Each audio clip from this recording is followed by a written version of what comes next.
قال الله تبارك وتعالى في كلامه المجيد: أعوذ بالله من الشيطان الرجيم. بسم الله الرحمن الرحيم. إنا أرسلنا إلى قوم مجرمين إلا آل لوط إنا لمنجوهم أجمعين إلا امرأته قدرنا إنها لمن الغابرين.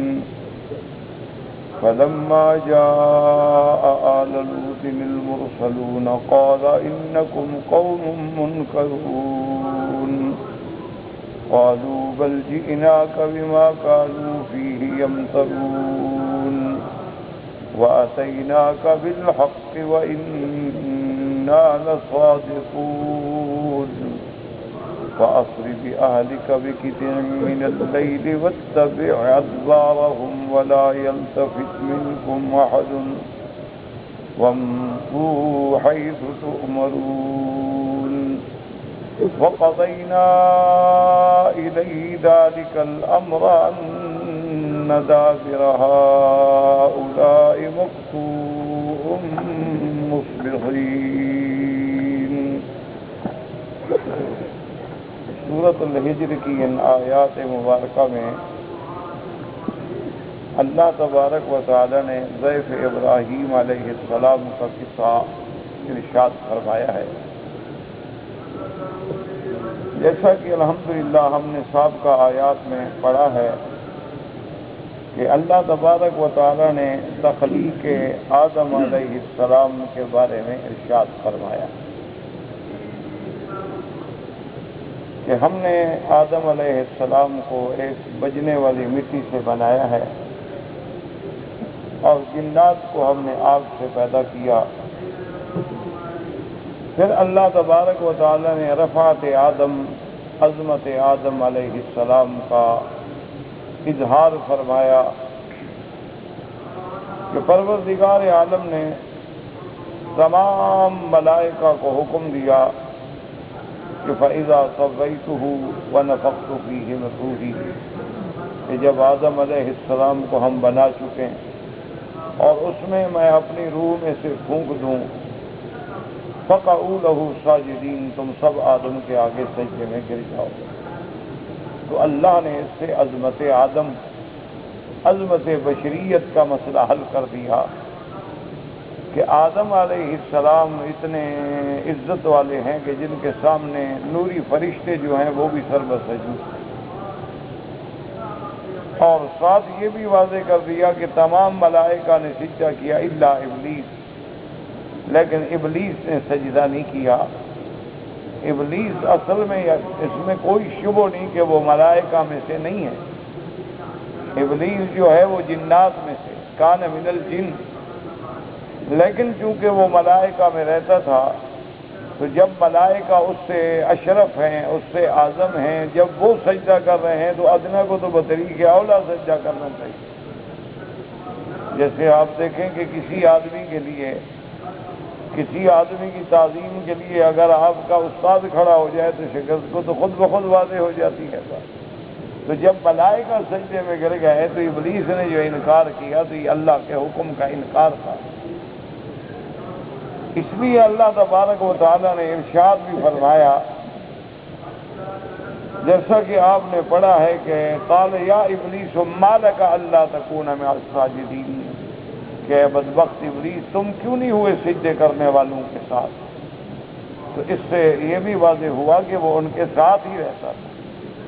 جیسا کہ دوسرے مقام پہ اللہ نے فرمایا ما منعک ان تسجد، کہ کس بات نے تمہیں منع کیا کہ تم آدم علیہ السلام کو سجدہ کرو، اذ امرتک، جب میں نے تم کو حکم دیا. لیکن بدبخت ابلیس نے حسد کیا، ابلیس نے تکبر کیا. قال لم اکن لاسجد لبشر خلقته من صلصال من حمأ مسنون، کہ یا اللہ میں ایک ایسے انسان کو سجدہ نہیں کر سکتا جس کو آپ نے مٹی سے پیدا کیا. تو اس سے ہمیں کئی سبق ملے کہ کہ انسان کو اللہ نے جو عزت و عظمت بخشی ہے وہ جنات سے بھی اعلیٰ ہے، وہ ملائکہ سے بھی اعلیٰ ہے، تو بلا وجہ ایسے جھگڑے میں پڑنا کہ انبیاء نور سے پیدا ہوتے ہیں، تو یہ باتیں جو ہیں وہ اللہ کے قرآن کے بھی خلاف ہیں اور فرمان رسول عربی کے بھی خلاف ہیں اور حقائق و واقعات کے بھی خلاف ہیں۔ اور یہ بھی ہمیں سبق ملا کہ انسان چاہے جن ہو ادنا ہو لیکن وہ عبادت سے بڑے اونچے مرتبے پہ پہنچ جاتا ہے، کہ جیسے ابلیس ملائکہ کے ساتھ بیٹھا ہے۔ اور یہ بھی ہمیں سبق ملا کہ آدمی جب اللہ کی نافرمانی کرتا ہے تو وہ اتنا گر جاتا ہے کہرے مذلت میں کہ پھر وہ لعنتی کہلاتا ہے، پھر اس کی کوئی عبادت کام نہیں آتی۔ اور اس قصہ مبارک میں ہمیں یہ بھی سبق ملا کہ کوئی آدمی اپنی عبادت پہ یا اپنے علم پہ یا اپنے فقر پہ یا اپنی پیری بزرگی پہ ناز نہ کرے، حسد نہ کرے، تکبر نہ کرے، ورنہ برباد ہو جائے۔ کیونکہ اگر اللہ نے کسی کو توفیق دی ہے درس کی تو یہ اس کی توفیق، اگر اللہ نے کسی کو اپنے عباد صالحین میں بنایا ہے اور وہ لوگوں کی باطنی اصلاح کر رہے ہیں تو یہ اللہ کا کرم، ورنہ دیکھو کہ ابلیس کتنے مقام پہ پہنچا اور کیسے مارا گیا۔ اور اسی سے ہمیں یہ سبق بھی ملتا ہے کہ ابلیس اگر ہمارے ابا آدم کو سجدہ نہ کرے تو وہ تو لعنتی بن جائے، اور اگر اولاد آدم اللہ کو سجدہ نہ کرے اور نمازیں نہ پڑھے تو اس کا کیا مقام ہوگا۔ اور اسی قصہ مبارک میں ہمیں یہ سبق بھی ملا ہے کہ سب سے پہلا گناہ جو آسمانوں میں ہوا وہ حسد ہے، اور سب سے پہلا گناہ جو زمین میں ہوا وہ بھی حسد ہے، کہ آدم علیہ السلام کو ابلیس نے سجدہ نہیں کیا، کیوں؟ حسد میں آ گیا کہ انا خیر منہ، میں اس سے بہتر ہوں، خلقتنی من نار وخلقتہ من طین، مجھے آپ نے آگ سے پیدا کیا، اسے مٹی سے پیدا کیا ہے۔ اور اسی طرح سب سے پہلا گناہ جو زمین میں ہوا ہے حسد قابیل و حابیل، کہ حضرت آدم کے دو بیٹے قابیل و حابیل، تو قابیل نے حسد کیا حابیل پر، تو یعنی پہلا گناہ جو آسمانوں میں ہوا وہ بھی حسد، اور پہلا گناہ جس کی ابتدا زمین میں ہوئی وہ بھی حسد۔ اور دراصل حاسد جب حسد کرتا ہے تو وہ اللہ کے فیصلوں پہ اعتراض کرتا ہے۔ آپ کسی کا مال دیکھیں، دولت دیکھیں، اولاد دیکھیں، جمال دیکھیں، حسد کریں گے اس کو کیوں مل گیا، اس کا معنی ہے نعوذ باللہ یعنی اللہ کا فیصلہ غلط ہے کہ اللہ نے اس کو دیا اور تمہیں کیوں نہیں دیا، تو گویا یہ اللہ کے فیصلے پہ معترض ہے۔ ہاں اس میں شریعت ہمیں اجازت دیتی ہے کہ اگر کسی کا مال ہے، کسی کا علم ہے، کسی کی عزت ہے، کسی کی دولت ہے، جمال ہے، آپ دیکھیں تو کہیں کہ یا اللہ اس کو مبارک کر، لیکن ہمیں بھی اپنے خزانے سے عطا فرما، تو اس کو حدیث میں غبطہ کہتے ہیں۔ حسد اور غبطے میں یہ فرق ہوتا ہے۔ اور اس کے بعد اللہ نے جب ابلیس نے انکار کیا آدم علیہ السلام کے سجدے کو تو اللہ نے حکم دیا، فرمایا قال فاخرج منها فانک رجیم، کہ نکل جاؤ تم جنت سے، نکل جاؤ تم آسمانوں سے، تم جو ہو اب ٹھکرائے ہوئے ہو اللہ کی رحمت سے، صرف تمہیں ہم نکلنے کی سزا نہیں دیتے، وَإِنَّ عَلَيْكَ اللَّعْنَةَ إِلَىٰ يَوْمِ الدِّينِ، کہ اے بدبخت لعنت ہمیشہ تم پر لازم رہے گی قیامت تک۔ تو ابلیس کو جب اللہ نے ٹھکرا دیا، اللہ نے مطرود و مرجوم کر دیا، تو اس نے اللہ سے دعا مانگی، قال رب فانظرنی الی یوم یبعثون، یا اللہ مجھے اس وقت تک مہلت دے دے جس دن آپ لوگوں کو قبروں سے اٹھائیں گے۔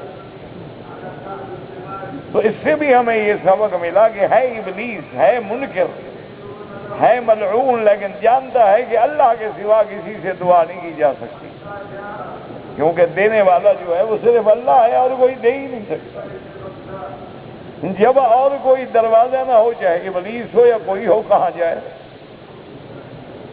اور اس سے ہمیں یہ بھی سبق ملا کہ یہ نہ سمجھا کریں کہ میں تو گناہگار ہوں اور فاسق ہوں اور فاجر ہوں، بدکار ہوں، اب کیسے مانگوں اللہ سے؟ جب ابلیس مانگ سکتا ہے تو ہم کیوں نہ مانگیں؟ اللہ تبارک و تعالیٰ سے ہر حال میں بندہ مانگے۔ یہ بھی ابلیس لعین شیطان کا وسوسہ ہوتا ہے کہ بندے کے دلوں میں ڈالتا ہے کہ بھائی تم اتنے گناہوں میں ڈوبے ہوئے ہو، رات دن تم گناہوں میں پڑے ہوئے ہو، کس منہ سے مانگتے ہو خدا سے؟ تو یہ بھی شیطان کا وسوسہ۔ اور اسی طرح پھر شیطان انسانوں کو گمراہ کر کے ان کے عقیدے خراب کرتا ہے۔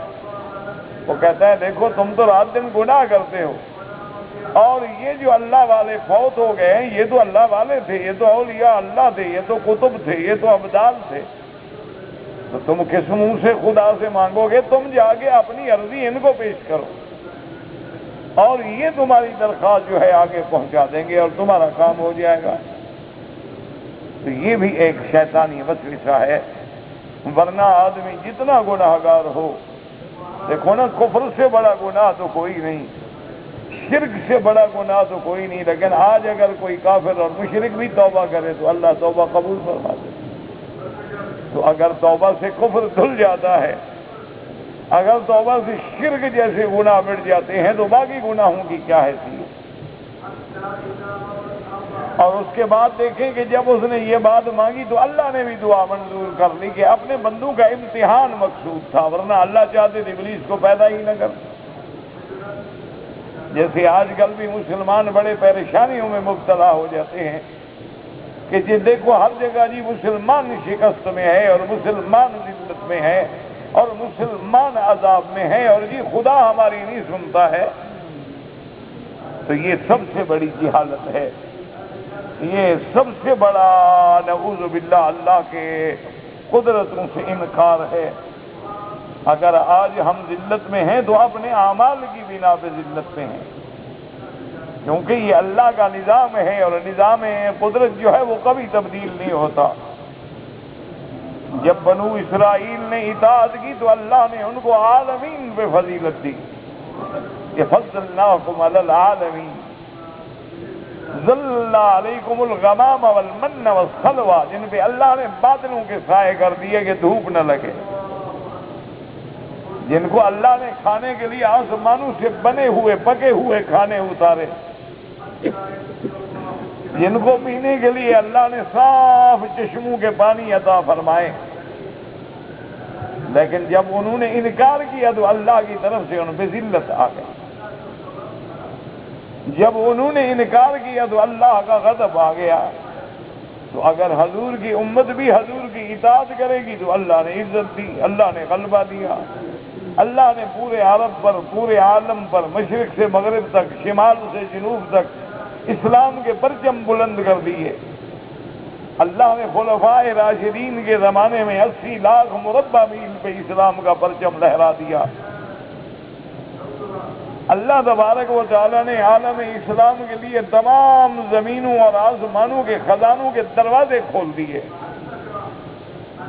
لیکن جب حضور کی امت بھی انکار میں پڑ گئی، جب حضور کی امت بھی نافرمانیوں میں آ گئی، جب حضور کی امت بھی عیاشیوں میں اور لذت کوشیوں میں اور دولت و عورت و شباب و کباب کے فتنے میں پڑ گئی، تو پھر ہمارے مقدر میں بھی وہی ذلت آ گئی، ہمارے مقدر میں بھی وہی سزائیں آ گئی، ہمارے مقدر میں بھی وہی کہانی آ گئی جو بنو اسرائیل سے دہرائی گئی۔ آپ ان کی بھی تاریخ اٹھا کے دیکھیں کہ ایک ایک دن میں 2-2 لاکھ بنو اسرائیل قتل ہوئے، اور ایک ایک ہفتے کے اندر 6 لاکھ بنو اسرائیل کا قتل ہوا۔ اسی طرح بعض اوقات تو یہ عالم بھی ہو گیا کہ بنو اسرائیل کو قتل کرنے کے لیے ان کے مخالفین نے سوچا کہ ان کو قتل کریں اور ماریں اور پھر دفن کریں اور گڑھے کھودیں، یہ تو بڑا مشکل کام ہے، لہذا بڑے بڑے ہال میں بند کر کے ان کو گیس کے ذریعے ہلاک کر کے ان کو پگھلا دیا جاتا تھا کہ پانی بنا کے سمندر میں ڈال دو۔ تو ان پہ وہ عذاب کیوں آئے؟ ان پہ وہ ذلت و مسکنت کیوں آئی؟ یہ تو نہیں کہ ان کے لیے ٹھیکہ ہے، ہمارے لیے نہیں ہے، ہم بھی وہی کام کریں گے، ہمارے ساتھ بھی وہی ہوگا جو آج ہو رہا ہے۔ اگر ابلیس انکار کرے آدم کے سجدے کو تو ملعون بن جائے، اور ہم 5 نمازیں نہ پڑھیں تو ہم حاجی بن جائیں، یہ کیسا فیصلہ ہے؟ یہ تو اللہ کا نظام ہے کہ جو اطاعت کریں گے، جو فرما برداری کریں گے، جو قرآن و سنت کو سینے سے لگائیں گے، چاہے ان کے پاس اسباب بھی نہیں ہوں گے، وسائل بھی نہیں ہوں گے، ذرائع بھی نہیں ہوں گے، اللہ کی مدد ان کے لیے آئے گی۔ میدان بدر میں دیکھیں کہ اللہ کی مدد آئی ہے کہ نہیں آئی؟ قصہ احزاب میں دیکھیں کہ اللہ کی مدد آئی ہے کہ نہیں آئی؟ یوم حنین پہ دیکھیں کہ اللہ کی نصرت آئی ہے کہ نہیں آئی؟ لیکن صحابہ نے ذرا تکبر کیا یوم حنین کے موقع پر۔ اللہ نے جس کا قرآن میں ذکر کیا ہے کہ اذ اعجبتکم کثرتکم، کہ اس دن تمہارے دماغوں میں یہ خیال کیوں آ گیا کہ آج ہم 30,000 کا لشکر ہے، آج ہمیں کون شکست دے سکتا ہے؟ تو اللہ نے فرمایا اچھا تمہیں یعنی فتح کثرت لشکر سے ملتی ہے، تمہیں فتح جو ہے وہ جدید آلات سے ملتی ہے۔ مومن کو تو فتح صرف اللہ کی مدد سے ملتی ہے، وَمَن نَّصْرُ إِلَّا مِنْ عِندِ اللَّهِ، اور جب اللہ کی نصرت دور ہو جاتی ہے تو پھر مدد بھی دور ہو جاتی ہے۔ اس لیے آج جنگ حنین میں جھٹکا لگا، پھر حضور نے بلایا، پھر تم اطاعت میں دوڑے تو پھر میری مدد آ گئی۔ اس لیے ہمیں قرآن پاک میں نظر رکھیں کہ اگر ہم 5 دن میں 5 وقت میں نماز نہ پڑھیں اور ہم اللہ کا سجدہ نہ کریں، ابلیس آدم کا سجدہ نہ کرے اور ابلیس بن جائے اور تم خدا کا سجدہ نہ کرو تو کیا بن جاؤ گے؟ صرف اسی سے اندازہ لگا لیں۔ اور جب ہم ابلیس سے بھی نیچے گر جائیں اور پھر کہیں ہمیں کہ اللہ کی طرف سے مدد نہیں آتی، تو اب اس کے بعد جب اللہ سے دعا مانگی تو اللہ نے بھی مہلت دے دی، فرمایا انک من المنذرین الی یوم الوقت المعلوم، کہ جاؤ تمہیں ہم نے مہلت دی ہے لیکن ایک خاص وقت تک جو اللہ کے علم میں ہے۔ پھر ابلیس بدبخت نے بھی کھل کے عرض کیا کہ مولا جیسے میں تو گمراہ ہو گیا، میں تو راندہ درگاہ بن گیا، میں تو ملعون ہو گیا، لیکن مجھے بھی قسم ہے تیری عزت کی، میں تیرے بندوں کو ہر طرف سے ایسی ایسی بہاریں دکھلاؤں گا کہ سب کو گمراہ کر ڈالوں گا۔ لَأُزَيِّنَنَّ لَهُمْ فِي الْأَرْضِ، میں زمین میں ہر طرف سے اس کے لیے بہاریں، لذتیں۔ آج آپ دیکھیں نا کہ آپ مسجد میں آتے ہیں تو ماں سوا نماز کے کیا ملے گا، ماں سوا کسی کی تقریر کے آپ کو کیا ملے گا، لیکن جب آپ کلب میں جاتے ہیں تو آپ کو کیا نہیں ملتا ہے؟ وہاں جناب سب کچھ ہے، وہاں کھیلے ہیں، وہاں تفریحات ہیں، وہاں ڈانس ہیں، وہاں رقص و سرود کی محفلیں ہیں، وہاں انگور کی بیٹی کے دور اور جام چلتے ہیں۔ تو اس لیے شیطان نے کہا میں ہر طرف سے ان کو ایسے بہاروں میں ڈالوں گا کہ گمراہ کر دوں گا، الا عبادک منہم المخلصین، ہاں مگر جو تیرے خاص بندے ہیں وہ شاید میرے پنجے سے بچ جائے۔ اللہ تبارک و تعالیٰ نے بھی ارشاد فرمایا قال ھذا صراط علی مستقیم، اللہ نے فرمایا بدبخت دیکھو یہ میرا راستہ ہے۔ ان عبادی لیس لک علیہم سلطان، اور جو میرے بندے ہیں ان پہ تیرا کوئی علم نہیں چلے گا، ان پہ تیرا کوئی جادو نہیں چلے گا، الا من اتبعک من الغاوین، مگر وہ جو گمراہ ہیں وہ تیری پیروی کریں۔ اور ایک حدیث مبارک میں یہ بھی آتا ہے کہ جب بدبخت ابلیس نے قسم کھائی، کہا بعزت دکھا، یا اللہ مجھے تیری عزت و جلال کی قسم ہے کہ میں تیرے بندوں کو گمراہ کروں گا۔ اللہ نے فرمایا بعزتی، مجھے بھی اپنے جلال کی قسم ہے کہ جب تک بندے مجھ سے توبہ کریں گے میں بھی معاف کرتا رہوں۔ اللہ تبارک و تعالیٰ کے دروازوں پہ گر جائیں، اللہ تبارک و تعالیٰ کے آگے گر گرائیں، اللہ تبارک و تعالیٰ کی طرف رجوع کریں اور سچے دل سے توبہ کریں۔ توبہ کا معنی یہ نہیں ہوتا کہ انسان کہتا رہے یا اللہ میری توبہ میری توبہ میری توبہ، یہ تو مذاق ہے، یہ تو نعوذ باللہ اور اللہ کے عذاب کو دعوت دینے والی بات ہے۔ توبہ کا معنی ہوتا ہے کہ دماغ میں اور دل میں ندامت ہو کہ میں نے یہ برا کام کیا ہے، اور پھر اس برے کام کو ہمیشہ کے لیے چھوڑ دے اور پھر اس برائی کے قریب کبھی نہ آئے، یہ ہے توبہ۔ یہ توبہ نہیں ہوتی کہ زبان پہ توبہ ہو بر زباں تسبیح ہو در دلگاہ ہو خرو، جیسے بزرگوں نے کہا ہے کہ زبان پر تو تسبیح ہو سبحان اللہ سبحان اللہ سبحان اللہ اور اللہ اکبر، اور دل میں خیال ہو کہ میری گدھا کو پانی پلایا ہے کسی نے کہ نہیں پلایا، تو پھر یہ تو زبان پہ تسبیح ہے اور دلوں کے اندر یا گدھوں کا خیال ہے یا کتوں کا خیال ہے۔ دل کے اندر جو ہے اس کو خیال ہے کہ یار آج امام نے نماز لمبی کر دی، میں نے فلم آنی ہے، ایک ڈرامہ اچھا چل رہا ہے، یہ کون سی نماز ہے، یہ کون سی عبادت ہے کہ جو تم کر رہے ہو؟ تو اس کے بعد اللہ تبارک و تعالی نے یہ بھی فیصلہ فرما دیا وَإِنَّ جَهَنَّمَ لَمَوْعِدُهُمْ أَجْمَعِينَ کہ اے بدبخت ابلیس، جو تیری اتباع کریں گے، جو تیری پیروی کریں گے، ان کا ٹھکانہ جہنم ہے، اور جہنم لہا 7 ابواب لکل باب منہم جزء مقسوم، اور جہنم کے 7 دروازے ہیں اور ہر دروازہ جو ہے الگ قسم کے لیے مخصوص ہے۔ بعض علماء نے فرمایا کہ 7 طبقات ہیں اور بعض نے فرمایا کہ 7 دروازے ہیں۔ اسی لیے علماء نے لکھا ہے کہ یہ حکمت معلوم ہوتی ہے اللہ کی، اللہ اعلم، کہ اللہ نے سجدہ جو بندہ کرتا ہے تو 7 چیزوں پہ سجدہ کرتا ہے۔ جب آدمی زمین میں سجدہ کرتا ہے تو دیکھو نا، 2 ہاتھ زمین پہ رکھے گا، 2 پاؤں زمین پہ رکھے گا اور 2 گھٹنے زمین پہ رکھے گا، کتنے ہو گئے 6، اور ایک چہرہ زمین پہ رکھے گا، کتنے ہو گئے 7۔ تو سجدے کرنے والے کو اللہ جہنم کے 7 دروازوں سے بچا لے، کیونکہ جہنم کے بھی 7 دروازے ہیں اور سجدے کے لیے بھی 7 جو اعضاء ہیں۔ اسی لیے اللہ کی حکمتیں ہیں کہ طواف کے بھی 7 چکر ہیں، اسی لیے اللہ کی حکمتیں ہیں کہ صفا مروہ کے بھی 7 چکر ہیں، اسی لیے اللہ کی حکمتیں ہیں کہ آسمان بھی 7 ہیں، اسی لیے اللہ کی حکمتیں ہیں کہ زمینیں بھی 7 ہیں۔ تو شاید ہی اللہ کی حکمتیں ہیں، کیونکہ اللہ کا کوئی حکم جو ہے وہ حکمت سے خالی نہیں ہو سکتا۔ اس کے بعد اللہ نے فرمایا کہ اے ابلیس، جو مجھ سے ڈرنے والے ہیں اور میرے راستے پہ چلنے والے ہیں اور بچ بچ کے زندگی گزارنے والے ہیں، ان المتقین فی جنات وعیون، وہ قیامت والے دن باغوں میں اور چشموں میں ہوں گے۔ اللہ ان کو حکم دیں گے ملائکہ کی زبان پہ، ادخلوها بسلام آمنین، اے ایمان والو جنت میں اب سلامتی کے ساتھ داخل ہو جاؤ، امن کے ساتھ۔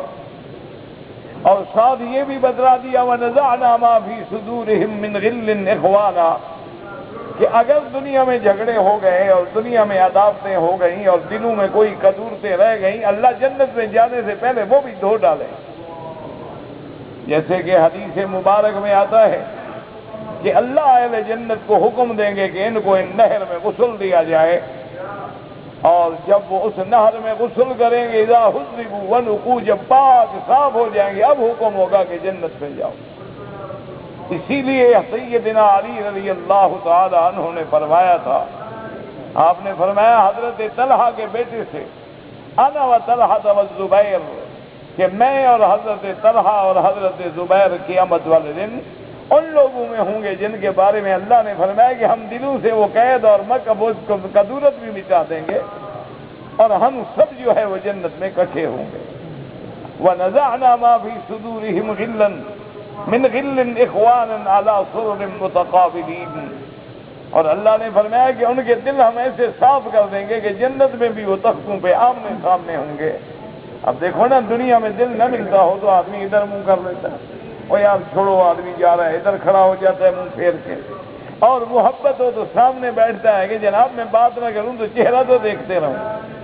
اللہ نے فرمایا ہم ایسی محبت پیدا کر دیں گے کہ علی سرر متقابلین، اور وہ جنت کی نعمتیں ایسی ہوں گی کہ لا یمسہم فیہا نصب، کہ جنت میں کوئی تکلیف بھی نہیں ہوگی، وما ہم منہا بمخرجین، اور نہ وہ جنت سے نکالے جائیں گے، کیونکہ اگر دل میں حسد ہو اور کینہ ہو یہ تکلیف ہے، اور جنت میں تکلیف نہیں ہوگی۔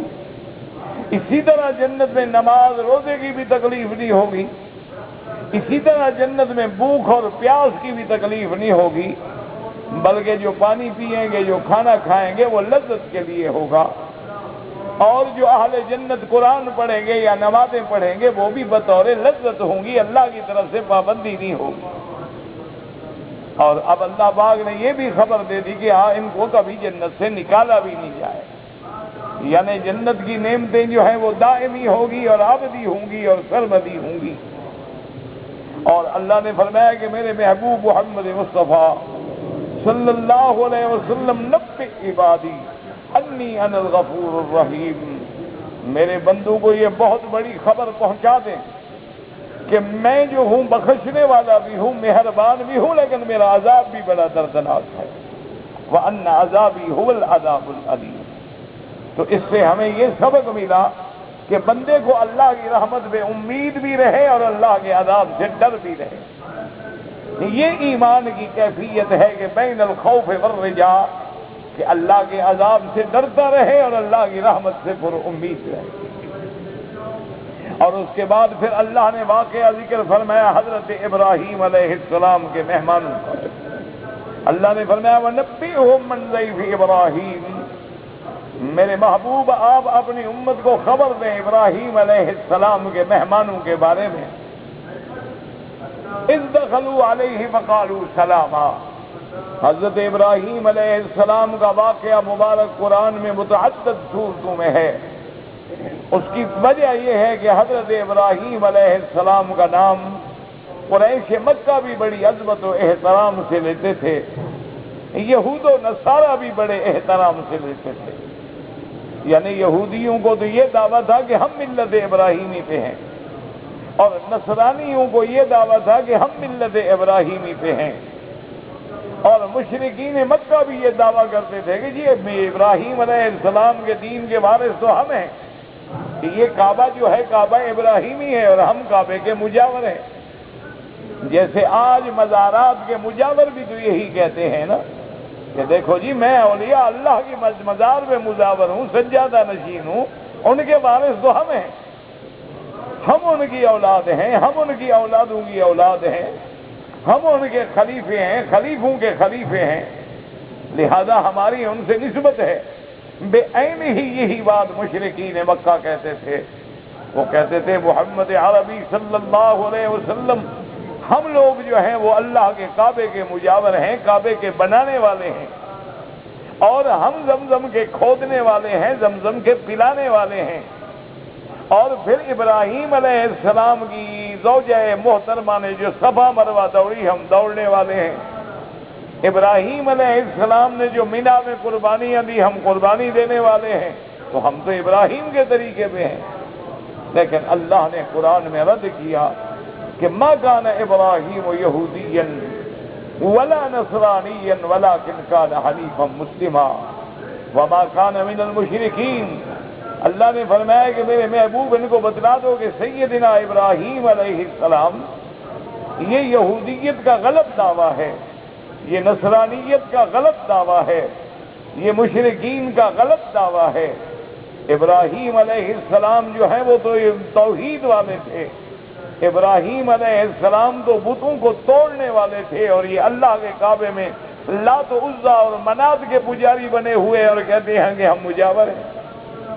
جیسے آج کل کے مجاورین جو قبروں پہ بیٹھے ہیں، اور جن کی قبروں پہ بیٹھے ہو تو بہت بڑے موحد تھے، وہ تو پورے عالم میں دین پھیلانے والے، اسلام پھیلانے والے، کافروں ہندوؤں کو دین پڑھانے والے، اور تم قوالیاں گانے والے یا عرس منانے والے یا تھیٹر لگوا کے بڑے بڑے جناب میلے لگوانے والے، تم ان کے کیسے مجاور ہو؟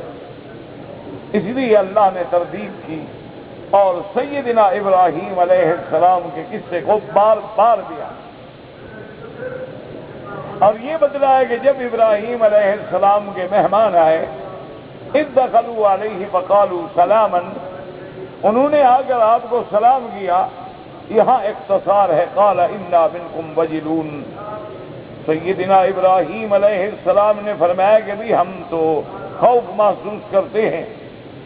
اور بعض آیات میں بڑی تفصیل ہے کہ جب حضرت ابراہیم علیہ السلام کھانا لے کے آئے، جب آپ نے بچڑا بھون کے سامنے رکھا اور انہوں نے نہ کھایا تو فرمایا الا تاکلون، کیوں نہیں کھاتے؟ فاوجس فی نفسہ خیفۃ، کہ دل میں ڈر معلوم ہوا کہ یہ کیوں کھانا نہیں کھاتے۔ تو اس کے بعد انہوں نے کہا قالوا لا توجل، انہوں نے کہا حضرت ابراہیم آپ نہ ڈریں، ہم تو اللہ کے فرشتے ہیں اور فرشتے کھانے سے پاک ہوتے ہیں۔ ہم تو اس لیے آئے ہیں انا نبشرک بغلام علیم. لیکن ایک بات یاد رکھو کہ جب فرشتے ہیں تو حضرت ابراہیم کو آتے ہوئے بتا دیتے، کم از کم حضرت ابراہیم علیہ السلام کو بچڑا ذبح نہ کرنا پڑتا، بھوننا نہ پڑتا، کھانا نہ پکانا پڑتا. تو اچھا خاصا ابراہیم علیہ السلام کو تکلیف دی کہ وہ گھر گئے، بیچاروں نے ذبح کیا اور بچڑا لیا، بچڑے کو پکایا، بھونا، لے کے سامنے آئے. تو اگر آتے ہوئے جیسے سلام کیا تو کہتے تھے کہ جناب ہم فرشتے ہیں، تو ابراہیم علیہ السلام کو تکلیف نہ ہوتی. لیکن اس میں حکمت تھی کہ لوگوں کو قیامت تک پتہ چل جائے کہ عالم الغیب اللہ کی ذات ہوتی ہے، انبیاء نہیں ہوتی. کہ انبیاء اگر عالم الغیب ہوتے تو فرشتوں کو تو کھانا نہ لے آتے، کہ وہ تو کھانے سے پاک ہیں، ان کے لیے کھانے کا اہتمام نہ کیا جاتا. یہ ساری مہلت اس لیے دی گئی کہ لوگوں کو مسئلہ سمجھ آ جائے، لوگوں کو بات سمجھ آ جائے کہ علم غیب جو ہے وہ خاصہ ہے خدا ہے. قل لا يعلم من في السماوات والارض الغیب الا اللہ. آسمانوں اور زمینوں میں اللہ کے سوا کوئی غیب جاننے والا نہیں. ہاں اگر اللہ چاہے اپنے انبیاء کو خبر دے دے، اگر اللہ چاہے اپنے اولیاء کو کشف و الہام کے ذریعے کوئی بات بتلا دے تو یہ بات الگ ہوتی ہے، یہ اخبار عن الغیب ہوتا ہے، یہ علم غیب نہیں ہوتا. ایک بات یاد رکھو، ایک ہے غیب کا علم، ایک ہے غیب کے بارے میں خبر دے دینا. اگر ایک بات چھپی ہوئی ہے آپ کو خبر مل جائے تو خبر تو مل سکتی، لیکن علم غیب جو ہے وہ صرف خاص ہے خداوندی. اور اس کے بعد انہوں نے یہ بات بھی کی کہ ابراہیم علیہ السلام انا نبشرک بغلام علیم، ہم آپ کو ایک بڑے سمجھدار بچے کی خوشخبری دینے آئے کہ اللہ آپ کو بچہ دے ہوگا بھی بڑی شان والا. علماء نے لکھا ہے اس سے مراد حضرت اسحاق، یعقوب علیہ السلام کے بیٹے حضرت یوسف بھی نبی، یعنی ایسا شان والا بچہ. تو حضرت ابراہیم علیہ السلام نے کہا کہ اللہ کے ملائکہ ابشرتمونی علی ان مسنی الکبر، اب تم ہمیں خوشخبری دینے آئے ہو جب ہم بوڑھے ہو گئے. بھئی اب تو ہڈیاں بھی جواب دے گئیں. فبم تبشرون، تم کیسی خوشخبری دے رہے، اس بڑھاپے میں مجھے اولاد ہوگی. قالوا بشرناک بالحق، ملائکہ نے کہا ہم نے تمہیں جو خوشخبری دی ہے، خبر دی ہے، وہ سچی ہے. فلا تکن من القانطین، اللہ کی رحمتوں سے مایوس نہ ہو. اس قصہ مبارک میں ہمیں سبق ملا کہ مومن کو کبھی اللہ کی رحمت سے مایوس نہیں ہونا چاہیے کہ میں بوڑھا ہو گیا، بیوی بوڑھی ہو گئی، اللہ جب چاہے اولاد دے. اللہ تبارک و تعالیٰ جب چاہے رحمت کے دروازے کھول دیں. اسی طرح جیسے آج ہم کہہ رہے مذلت میں گر گئے، کمزور ہو گئے، ضعیف ہو گئے، ذلیل ہو گئے، لیکن میرا اللہ اگر آج بھی رحمت کرے تو امت اسلام کو دوبارہ عزت کے مقام پہ بلند کر دے. اس لیے مایوس نہیں ہونا چاہیے، اللہ کی رحمتوں سے کبھی لا امید نہیں ہونا چاہیے. حضرت ابراہیم علیہ السلام بھی جلال میں آ گئے، فرمایا اچھا مجھے سبق پڑھاتے ہو. قال ومن يقنط من رحمت ربه الا الضالون، اللہ کی رحمت سے کون نا امید ہو سکتا ہے؟ ہاں کوئی گمراہ ہو سکتا ہے. میں تو نبی ہوں، میں اللہ کی رحمت سے نا امید نہیں ہو رہا، لیکن ایک غیر مناسب وقت میں یہ خوشخبری ملنے سے حیران ہو رہا. اور اس کے بعد پھر سیدنا ابراہیم علیہ السلام نے فرمایا قال فما خطبكم ایھا المرسلون، کہ اے ملائکہ کی جماعت تم یہ بتاؤ کہ اصل تمہاری مہم کیا ہے. کیونکہ سیدنا ابراہیم الخلیل علیہ السلام سمجھ گئے کہ بھئی اگر اللہ نے مجھے ایک بچے کی خوشخبری دینی تھی تو ایک فرشتہ کافی ہے، یہ ساری فرشتوں کی اتنی بڑی جماعت بھیجنے کی کیا ضرورت تھی؟ تو معلوم ہوتا ہے کہ کوئی اور مقصد بھی ہے. قال فما خطبكم ایھا المرسلون، اصل وجہ کیا ہے؟ قالوا انا ارسلنا الى قوم مجرمین، کہ ہم بھیجے گئے ہیں ایک مجرم قوم کی طرف. وہ مجرم قوم تھی قوم لوط علیہ السلام کی قوم. اللہ نے ہمیں ان کے لیے عذاب پہ بھیجا ہے الا آل لوط، لیکن آل لوط پہ عذاب نہیں ہوگا. انا لمنجوہم اجمعین، ہم ان کو نجات دیں گے سب کو. الا امرأتہ قدرنا، انہا لمن الغابرین، مگر اس کی بیوی، اس کے بارے میں ہم نے فیصلہ کر دیا کہ وہ ہوگی ہلاک ہونے والوں میں۔ یعنی لوط علیہ السلام کی بیوی تو نہیں بچے گی، لیکن خود لوط علیہ السلام اور اس کا اہل و عیال باقی جو ہے وہ بچ جائے گا۔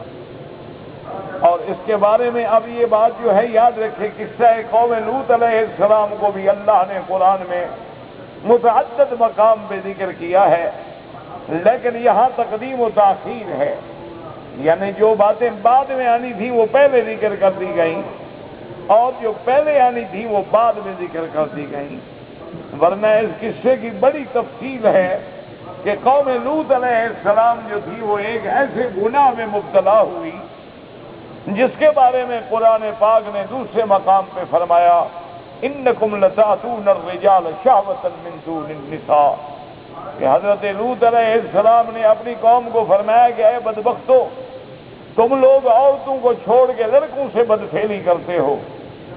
اور اسی طرح ایک دوسری جگہ پہ بھی لوط علیہ السلام نے فرمایا کہ تم ایک ایسا گناہ کر رہے ہو کہ ما سبقکم بہا احد من العالمین، کہ تم سے پہلے کسی زمانے میں اس گناہ کے بارے میں کسی نے سوچا ہی نہیں تھا۔ سب سے پہلے لواطت کے گناہ میں مبتلا ہونے والی جو ہے وہ لوط علیہ السلام کی قوم ہے۔ سب سے پہلے اس گناہ کی بنیاد رکھنے والے جو ہے وہ لوط علیہ السلام کی قوم ہے۔ ان میں اور بھی گناہ تھے، لیکن سب سے بڑا گناہ یہ تھا۔ اسی طرح ان میں ایک گناہ یہ بھی تھا کہ وہ سڑکوں پہ بیٹھتے تھے، کھلے راستوں پہ، اور وہاں بیٹھ کے آپس میں مجلسیں کرتے اور ہنسی مذاق کرتے، اور کوئی اجنبی گزرتا تو اس کو چھیڑتے اور اس کے ساتھ مذاق کرتے اور اس کو تنگ کرتے۔ اسی طرح ان میں ایک گناہ یہ بھی تھا کہ ان کے لڑکے جو ہیں وہ لڑکیوں کا روپ دھارتے تھے، یعنی خوبصورت لڑکے جو ہیں وہ ایسے بال بناتے جیسے لڑکیوں کے ہیں، وہ میک اپ کرتے، سنگار کرتے اور لڑکیوں والے لباس پہنتے۔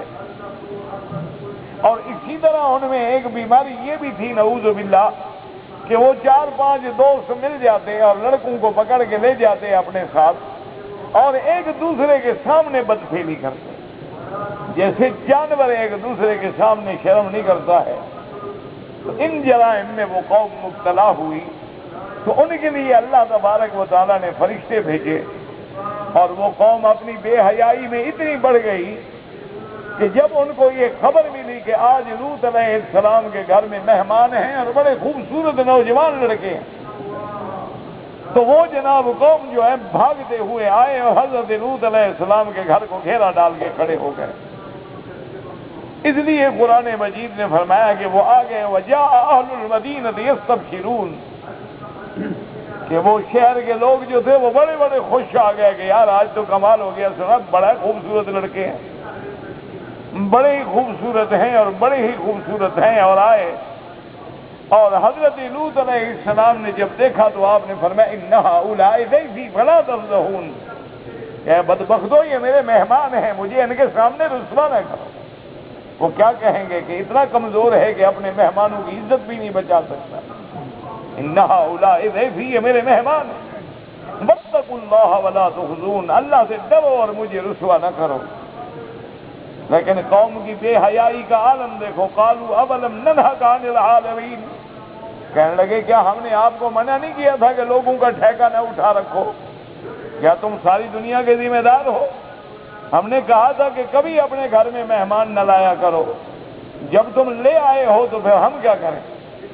حضرت لوط علیہ السلام نے ان کو توجہ دلائی، قال ان قال هؤلاء بناتی ان کنتم فاعلین، آپ نے فرمایا بدبختو جو تمہارے گھر میں بیویاں ہیں وہ میری بیٹیاں ہیں، کیونکہ تمام امت جو ہوتی ہے وہ نبی کی اولاد کے برابر ہے، تو وہ میری بیٹیاں ہیں۔ اگر تم کو اپنی شہوت پہ اتنا نعوذ باللہ شدت ہے تو اپنی بیویوں سے پوری کرو۔ لیکن قوم اتنی اندھی ہو گئی کہ میرے اللہ نے یہاں محمد مصطفیٰ کی زندگی کی قسم کھائی، یعنی یہ کتنا بڑا اعزاز ہے میرے محبوب کا۔ یاد رکھو کہ 1,24,000 پیغمبر میں سے اللہ نے کسی نبی کی قسم نہیں کھائی، اللہ نے کسی نبی کی عمر کی، کسی نبی کی زندگی کی قسم نہیں کھائی۔ یہ شرف بھی ملا ہے تو محمد الرسول اللہ، یہ عظمت بھی ملی ہے تو آمنہ کے لال کو، یہ عظمت بھی ملی ہے تو خاتم الانبیاء والمرسلین کو کہ اللہ نے قسم کھائی، فرمایا محمد مصطفیٰ مجھے تمہاری زندگی کی قسم ہے لعمرک کا انہم لفی سکرتہم یعمہون، وہ اپنے گناہوں کے نشے میں اندھے ہو چکے تھے کہ ان پر پیغمبر کی بات بھی اثر نہیں کر رہی۔ تو یہ واقعات میرے عزیز ہمیں کیوں سنائے گئے؟ یعنی حتیٰ کہ قرآن پاک کی آیات کی روشنی میں اور روایات کی روشنی میں مفسرین نے لکھا ہے کہ ان بدبختوں نے حضرت لوط علیہ السلام کی کسی بات پہ غور نہ کیا اور کہنے لگے کہ دیکھو لوط علیہ السلام سیدھی بات ہماری سن لو، یا تو یہ مہمان جو ہیں ہمارے حوالے کرو، یہ اتنے خوبصورت لڑکے ہیں آج ہم جشن منائیں گے، اور اگر تم ان کو ہمارے حوالے نہیں کرتے ہو تو ہم دیوار پھلانگ کے بھی تیرے گھر میں آ کے لے جائیں گے۔ اب حضرت لوط علیہ السلام گھبرا گئے۔ حضرت لوط علیہ السلام نے بڑے تحسر سے، بڑی حسرت سے اپنے دل میں کہا قال لو ان لی بکم قوۃ، کہ کاش آج تم مجرمین کے سامنے میرے پاس بھی کوئی طاقت ہو، لیکن میں کیا کر سکتا ہوں کہ میں ایک بے بس اکیلا انسان ہوں، میرے گھر میں بچیاں ہیں، نہ میرے پاس کوئی ساتھی ہے، نہ ایمان لانے والے ہیں، نہ کوئی جماعت ہے، نہ کوئی قوت ہے۔ تو انہوں نے کہا کہ ابھی ہم دروازہ توڑیں گے۔ تو اللہ کے فرشتوں نے کہا لوط علیہ السلام سے قالوا یا لوط انا رسل ربک، انہوں نے کہا لوط علیہ السلام مت گھبراؤ، ہم تیرے اللہ کے بھیجے ہوئے فرشتے ہیں، لن یصلوا الیک، یہ ہماری طرف کیا آئیں گے، یہ تمہارے پاس بھی نہیں آ سکتے، یہ تمہیں بھی نہیں چھو سکتے ہیں، یہ تمہیں ہاتھ بھی نہیں لگا سکتے ہیں، ان کو کہو آنے دو ان کو اندر۔ تو اس کے بعد لوط علیہ السلام کو تسلی ہوئی، اور لوط علیہ السلام کو انہوں نے کہا کہ اب اللہ کا حکم یہ ہے کہ جب رات ہو تو تم اپنے اہل کو لے کے اس بستی سے نکل جاؤ، گناہ کی بستی میں نہیں رہنا چاہیے۔ اسی لیے علماء نے لکھا ہے کہ اگر ایک فلیٹ میں یا ایک بلڈنگ میں مجرمین ہیں، فاسقین ہیں اور فاجر ہیں، وہ گناہ کرتے ہیں، چاہے تم ان کے گناہ میں شریک نہیں ہو، اگر تم وہیں رہتے ہو تم بھی برابر کے مجرم ہو، ورنہ تم پر یہ لازم ہے کہ وہ جگہ چھوڑ دو، کہ کبھی آدمی کو ایسے مقام پہ نہیں رہنا چاہیے جہاں جرم ہو، جہاں اللہ کے احکام کو ٹھکرایا جاتا ہو۔ انہوں نے حکم دیا، کہنے لگے فاصر بأہلک بقطع من اللیل، جب رات کا کچھ حصہ ہو تو اپنے اہل کو لے کے نکل جاؤ، اور ساتھ یہ بھی حکم دیا واتبع ادبارہم، کہ اللہ کے پیغمبر تم ان کے پیچھے رہنا، کوئی رہ نہ جائے، آپ ان کے پیچھے پیچھے چلیں، ولا یلتفت منکم احد، اور مڑ کے بھی نہ دیکھنا ان ظالموں کی طرف، ان ظالموں کی طرف نظر بھر کے بھی نہ دیکھنا، وَامْضُوا حَيْثُ تُؤْمَرُونَ، اور تم ادھر چلو جدھر کا تمہیں حکم دیا گیا ہے۔ تو علماء نے فرمایا اس سے مراد شام ہے، ان کو حکم یہ ملا تھا کہ اب شام کی طرف آپ ہجرت کر جائیں، تو حضرت لوط علیہ السلام نے بھی شام کی طرف ہجرت کی ہے، وَامْضُوا حَيْثُ تُؤْمَرُونَ۔ اور اس کے بعد فرماتے ہیں وَقَضَيْنَا إِلَيْهِ ذَلِكَ الْأَمْرُ أَنَّ دَابِرَ هَؤُلَاءِ مَقْطُوعٌ مُصْبِحِينَ۔ اور ایک دوسری آیت مبارک میں ہے کہ ملائکہ نے کہا کہ لوط علیہ السلام ان موعدہم الصبح، ان کا وقت جو ہے نا ہلاکت کا وہ صبح کا وقت ہے۔ اب اندازہ کریں صبح کا وقت رحمت کا وقت ہوتا ہے، لیکن قوم لوط کے لیے ہلاکت کا وقت بن گیا۔ الیس الصبح بقریب، اور اس کے بعد پتہ ہے کہ اس قوم پہ کیا عذاب آیا؟ اس قوم پہ یہ عذاب آیا کہ جیسے وہ لڑکوں کو رکوع کی حالت میں کھڑا کر کے بدفعلی کرتے تھے، اللہ نے حکم دیا کہ جبرائیل ان کی بستیوں کو زمین کی جڑوں سے اکھاڑ کے اوپر لے آؤ۔ وہ 5 بستیاں تھیں، ان میں سب سے بڑی بستی جو ہے وہ قریہ سدوم ہے، اور یہ آج بھی اردن کے قریب وہ جگہ واقع ہے جہاں یہ بستیاں تھیں، بل متفقات، اور یہ بستیاں ایک دوسرے میں ملی ہوئی تھیں۔ تو اللہ کے فرشتے حضرت جبریل علیہ السلام نے ان بستیوں کو من تخوم الارض، زمین کی جڑوں سے اٹھا لیا، جن میں 6 لاکھ آدمی تھے، جڑوں سے اٹھا لیا اور آسمانوں کے قریب لے گئے، حتیٰ کہ وہ اتنے قریب ہو گئے کہ آسمان والے فرشتوں کی بھی باتیں سننے لگے۔ اب جبریل نے عرض کیا مولا اب کیا حکم ہے؟ اللہ نے فرمایا جیسے یہ میرے بندوں کو الٹا کرتے ہیں ان کو الٹا کر دو، میں ان کو وہی سزا دوں گا جیسے یہ گناہ کرتے ہیں۔ فجعلنا عالیہا سافلہا، کہ پھر ہم نے ان کے اوپر والوں کو نیچے کر دیا، اور اس کے بعد آپ اندازہ کریں کہ جب آسمانوں سے ان بستیوں کو گرایا گیا ہوگا تو کیا بچا ہوگا۔ لیکن اس کے بعد بھی اللہ کا جلال ہے، فرمایا امطرنا علیہم حجارۃ، کہ جہنم کے پکے ہوئے پتھر ان پہ برسات ہو تاکہ یہ ہمیشہ کے لیے مٹ جائیں۔ اور آج بھی وہ جگہ، یعنی وہاں اتنا اللہ کا عذاب آیا کہ گڑھے بن گئے، جھیلیں بن گئی اور پانی نکل آیا، لیکن آج بھی اس پانی کو بحر لوط کہتے ہیں یا بحر میت کہتے ہیں، کہ اس میں کوئی مینڈک، کوئی مچھلی زندہ نہیں رہ سکتی، ابھی تک بھی عذاب کا اثر ہے۔ اس لیے آپ اندازہ کریں گے ان واقعات میں ہمیں کیا سبق ملا، کہ اگر قوم لوط یہ گناہ کرے تو ان کو تو عذاب ملے، اور امت محمد مصطفیٰ اگر یہ گناہ کرے۔ اسی لیے علماء نے لکھا ہے کہ یہ ایسی امت ہے کہ جس کو اللہ نے خیر امت کہا ہے، سب سے افضل امت ہے، اور جن کو اللہ نے 4 عورتیں رکھنے کی اجازت دی ہے، لیکن یہ بھی بدبخت لڑکوں میں پڑ گئے، یہ بھی اسی عذاب میں مبتلا ہو گئے جس میں قوم لوط مبتلا ہو گئے۔ اللہ تبارک و تعالیٰ سے اس لیے خدا ہمیں واقعات سناتے ہیں کہ اگر لوط علیہ السلام کی نافرمانی کرو تو اللہ کا عذاب آ جائے، اور تم محمد مصطفیٰ کی نافرمانی کرو تو کیسے بچ جاؤ گے، تو کیسے عذاب سے بچ جاؤ گے۔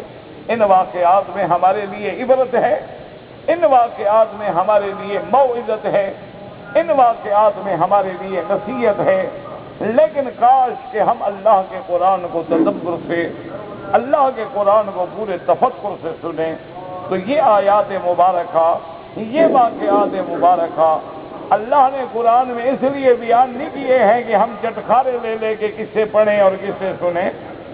اللہ نے قرآن میں یہ واقعات اس لیے نہیں بیان کیے کہ ایک تاریخی ناول ہے ہم پڑھ رہے ہیں، بلکہ ان واقعات میں ہمارے لیے عبرت ہے۔ یاد رکھو جو کام لوط کی قوم نے کیا تھا تم کرو گے تمہیں بھی عذاب ملے گا، جو کام موسیٰ علیہ السلام کی امت نے کیا تھا اگر انہوں نے نافرمانی کی عذاب ملا تو امت مسلمہ کو بھی عذاب ملے گا۔ اور ان عذابوں سے بچنے کا نسخہ کیا ہے، ان ہلاکتوں سے بچنے کا نسخہ کیا ہے؟ بڑا آسان نسخہ ہے کہ اللہ کی طرف لوٹ آؤ، اللہ کی طرف دروازے پہ آ کے انفرادی اور اجتماعی توبہ کرو، گناہوں سے بچو، اللہ کی اطاعت اختیار کرو، اور جب اللہ راضی ہوں گے تو ہمیں ذلت کے بجائے عزت سے دوچار کر دیں گے، ہمیں شکست سے بجائے فتح سے دوچار کر دیں گے۔ تو یہ سارے واقعات ہمارے لیے عبرت ہیں، اللہ ہمیں ان سے عبرت حاصل کرنے کی توفیق دے۔ واللہ اعلم۔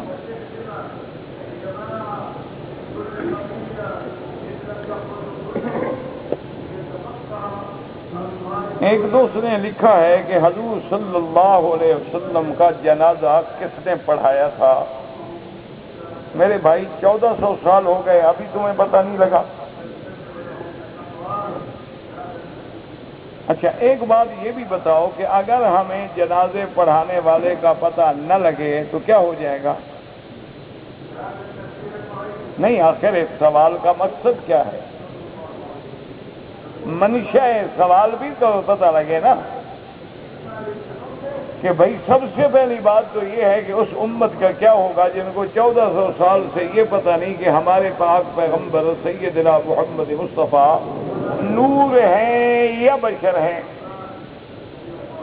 اور یہ پتہ نہیں کہ کیا حضور پہ موت آئی یا نہیں آئی، اور یہ بھی پتہ نہیں کہ حضور کا جنازہ ہوا یا نہیں ہوا، یا ہونا چاہیے تھا یا نہیں ہونا چاہیے تھا۔ جس امت کا یہ عالم ہو، جس امت کے علم کا یہ عالم ہو، کیسے کسی کا مقابلہ کریں گے؟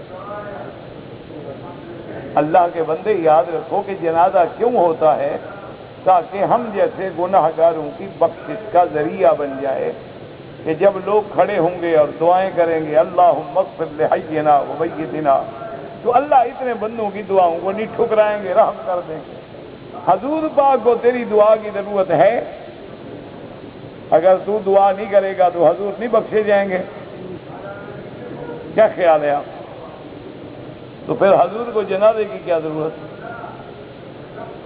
وہ تو معصوم ہیں، وہ تو جن کو اللہ نے خبر دے دی پہلے گیا محمد مصطفیٰ جب تک تو جنت میں داخل نہ ہو میں کسی کو جنت میں داخل ہی نہیں کروں گا۔ سب سے پہلے جنت کا دروازہ کھٹکھٹانے والے حضور نے فرمایا سب سے پہلے دروازہ تو میں کھولوں گا، اور فرمایا جب سارے انبیاء کی زبانیں بند ہوں گی بولنے والا تو صرف محمد مصطفیٰ ہوگا، اور فرمایا جب اللہ کسی کی شفاعت نہیں سنیں گے سب سے پہلی شفاعت کرنے والا محمد مدنی ہوگا، سب سے پہلے میرا روضہ مبارک کھلے گا اور میں روضے سے اٹھوں گا۔ تو اس شان والے پیغمبر کو جنازے کی کیا ضرورت تھی کہ تمہارے دماغ میں خلجان کھڑا ہوا ہے؟ اصل کیا ہے کہ وہ فتنے والوں نے فتنہ دماغ میں بھرا ہوا ہے، اور جی نبی فوت ہو گیا صحابہ نے جنازہ بھی نہیں پڑھیا راوی کہندا ہے، بس یہ بات اصل بات تو اصل بات وہ ہے، وہ دماغ میں فتنہ بنا ہوا ہے کہ جی صحابہ نے حضور کا جنازہ ہی نہیں پڑھا۔ چلو صحابہ نہیں پڑھا، حضرت علی کہاں گئے تھے؟ اہل بیت کہاں گئے تھے؟ کیا خیال ہے آپ؟ حضرت علی، اہل بیت، یہ سارے حضرات، حسن حسین حضور کی اولاد، حضرت عباس، حضرت جعفر کی اولاد، سارے کہاں تھے؟ وہ جی ڈر گئے۔ اچھا جو ڈر گئے تو مشکل کشا کیسے بن گئے؟ کوئی عقل کرو۔ اصل بات یہ ہے، یاد رکھو حضور کا جنازہ کسی نے نہیں پڑھایا، صحابہ کمرے میں داخل ہوتے تھے حجرہ عائشہ میں اور کھڑے ہو کے درود پڑھ کے واپس آ جاتے، ورنہ نہ حضور کا جنازہ کسی نے پڑھایا نہ جنازہ پڑھانے کی ضرورت تھی۔ یہ انبیاء کی شان ہوتی ہے کہ جیسے بھی حضور کو کہاں دفن کیا جائے، انہوں نے کہا یہ نبی کی شان ہے، جہاں وفات ہو اسی جگہ دفن ہو۔ یہ پیغمبر کے خصائص ہیں۔ بلا وجہ اپنے آپ کو فتنوں میں نہ ڈالو، بلا وجہ اپنے اعتقادات کو خراب نہ کرو، اور کافروں کو ہنسنے کا موقع نہ دو کہ یہ کیسی امت ہے جن کو نبی کے جنازے کا 1400 سال سے پتہ نہیں۔ وہ کہتے ہیں ہم نے چاند پہ کمندیں ڈال دی اور ہم نے ستاروں کو مسخر کر لیا، ہم نے لہروں پہ کنٹرول کر لیا، فضاؤں پہ کنٹرول کر لیا، لیکن یہ عجیب قوم ہے کہ 1400 سال سے اس بات پہ جھگڑ رہی ہے کہ نبی بشر ہوتا ہے کہ نور ہوتا ہے، اور نبی کا جنازہ کس نے پڑھایا تھا، اور ہاتھ ہمیں کہاں باندھنے چاہیے، اور ٹانگیں ہمیں کتنی کھلی رکھنی چاہیے، بس اسی بات پہ جھگڑے ہیں۔ انا للہ و انا الیہ راجعون۔ دعا کرو اللہ حضور کی امت کو اتحاد عطا فرمائے، اللہ اتفاق عطا فرمائے، اللہ فتنے سے محفوظ فرمائے، اللہ افتراق سے محفوظ فرمائے۔ یہ میری طرح جو دو جماعتیں پڑھ کے امت کو خراب کر رہے ہیں، اللہ ان کو ہدایت۔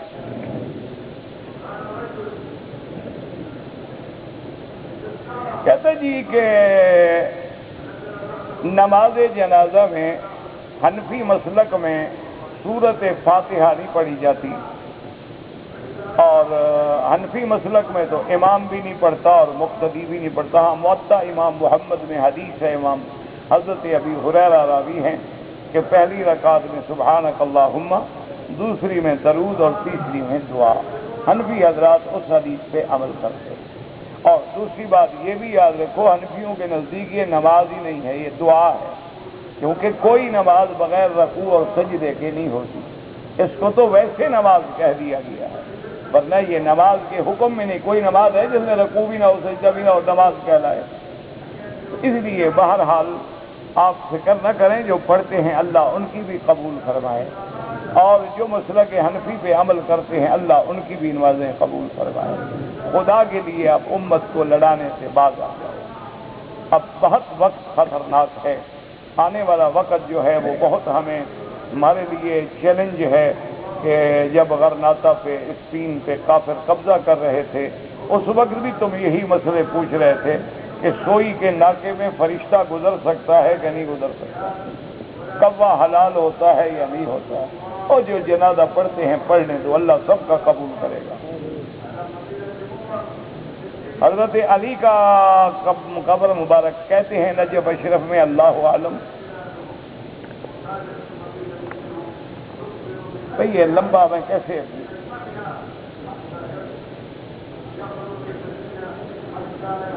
یہ میں اتنا لمبا نہ سمجھ سکتا ہوں نہ پڑھ سکتا، ابھی سارے لوگ کھڑے رہے میں خط پڑھتا رہوں۔ میں نے اپنی بیٹی کا نام آمنہ رکھا ہے، اقرا ٹھیک ہے، اقرا رکھا، آمنہ رکھا، کوئی سب ٹھیک ہے۔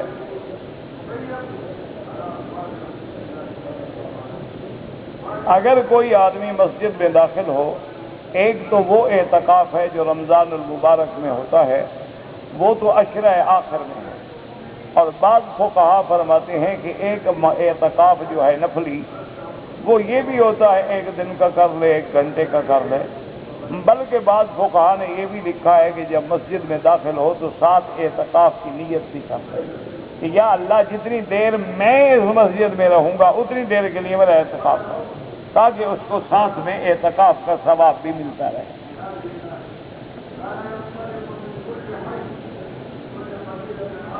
کہتا جی کہ ایک آدمی نے سوال کیا کہ عورت جہنم میں ہوگی۔ میں نے بتا دیا تھا میرا بھائی کہ اگر عورت کافر ہے تو تیرا نکاح ہی نہیں، وہ جہنم میں رہے گی، تم جنت میں رہو۔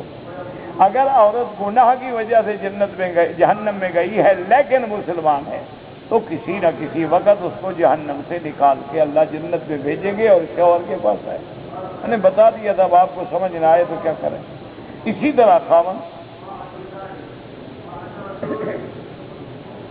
نہیں، پہلے مجھے یہ سمجھاؤ، اللہ سے دعا کرو کہ اللہ ہم سب کو جنت دے، ٹھیک ہے کہ نہیں؟ کیا ہمیں کیا دعا کرنی چاہیے کہ اللہ ہمیں کہاں بھیجے؟ تو تم بیوی کو ابھی جہنم بھیجنے کے کیوں فکر میں ہو؟ نہیں، آخر تمہیں کیا تکلیف ہے؟ تم خود اس کے لیے تھوڑی جہنم ہو کہ اس کو اللہ میں ابھی جہنم میں بھیجے گا۔ تمہارا وجود ہی کافی ہے اس کے لیے عذاب، جو ابھی سے فکر میں ہے کہ عورت جہنم میں ہوگی، میں جنت میں ہوں گا۔ اللہ کے بندے کو عقل کی بات کرو، دعا کرو اللہ سب کو جنت دے، اللہ جنت الفردوس دے۔ اچھی سوچ رکھو، بری سوچ نہ رکھو اپنی۔ کہتا جی میرے پاس 4000 ریال ہے، زکوٰۃ دینی پڑے گی؟ ہاں جی دینی پڑے گی، 2.5% نکالو۔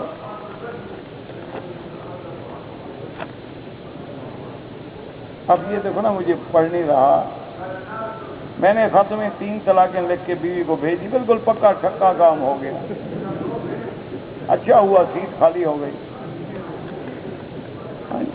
حنفی ہوں کہ مسلک میں تو رستہ ہی کوئی، حنفی بڑے سخت ہیں اس مسئلے میں، لیکن میں تمہیں مشورہ دیتا ہوں کہ تم ایسا کرو کہ یہ سارا واقعہ عربی میں درخواست لکھ کر یہاں کے کسی مفتی کی خدمت میں لے جاؤ، شاید اللہ کرے تیرے لیے کوئی راستہ نکل آئے اور گھر بربادی سے بچ جائے، ورنہ حنفی لوگوں کے پاس تو بالکل حل ہی کوئی۔ من دخل ہو یعنی جو شخص بھی ایمان کے ساتھ داخل ہوگا۔ اسی طرح حدود حرم میں جو جانور پالتو ہیں وہ نہیں، وہ داخل ہونے کا معنی نہیں ہوتا۔ وہ جو اگر اللہ کی طرف سے کوئی داخل ہے اس کو ہم نہیں چھیڑیں گے، جو ہم خود لے کے آئیں گے اس کو ہم ذبح کریں گے، کھائیں گے، جیسے مرغی ہے، بکری ہے، ہر چیز۔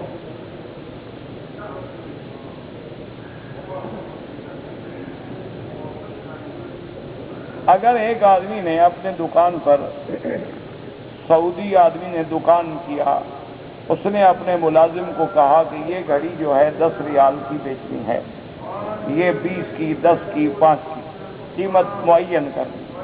اب اگر اس کا ملازم جو ہے وہ 10 کے بجائے 12 کی بیچ دے تو وہ 2 ریال بھی اس کے ہوں گے، جس کا دکان ہے، تمہارے نہیں۔ تم کھانے کا چکر میں نہ رہو، مال اس کا ہے، اس نے مقرر کر دیا، تم اس سے خرید لو سارا مال اور گھاٹے کے ذمہ دار ہو جاؤ کہ نہیں بکے گا تو میں گھاٹا بھروں گا، پھر بڑھاتے رہو، ورنہ تو مال اس کا ہے، چیز اس کی ہے، پیسہ اس سے مل رہا ہے، تمہیں تو نہیں مل رہا۔ کہتے جی بعض لوگ ایسی غلط باتیں لکھتے ہیں جس میں ہنسی ہوتی ہے، تو لکھنے والوں کو لحاظ کرنا چاہیے۔ اگر آدمی داڑھی چھوٹی کرے گناہگار ہے، سنت کے مطابق رکھے، سینے تک 1 مشت۔